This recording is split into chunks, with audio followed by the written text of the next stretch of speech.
தமிழ்நாடு சீருடை பணியாளர்கள் தேர்வு வாரியம் சார்பில் 2833 காவலர்களை தேர்வு செய்வதற்கான எழுத்துத் தேர்வு தமிழகம் முழுவதும் இன்று நடைபெற்றது.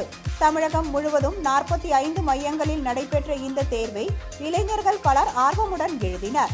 இதற்கான கல்வி தகுதியாக 10ஆம் வகுப்பு தேர்ச்சி பெற்றிருந்தால் போதும் என அறிவிக்கப்பட்டிருந்த நிலையில் பட்டதாரி இளைஞர்களும் என்ஜினியர்களும் தேர்வுக்காக விண்ணப்பித்திருந்தனர். தமிழை ஒரு மொழி பாடமாக எடுத்து தேர்ச்சி பெற்றவர்கள் மட்டுமே இந்த தேர்வு எழுத அனுமதிக்கப்பட்டனர். சென்னையில் 10 மையங்களில் தேர்வுகள் நடைபெற்றது. 9915 பேருக்கு அழைப்பு அனுப்பப்பட்ட நிலையில் 9000த்திற்கும் மேற்பட்டோர் இந்த தேர்வை எழுதினர். இதையொட்டி தேர்வு மையங்களில் அனைத்து ஏற்பாடுகளும் செய்யப்பட்டிருந்தன. பாதுகாப்பும் பலப்படுத்தப்பட்டு போலீசார் தீவிரமாக கண்காணித்தனர்.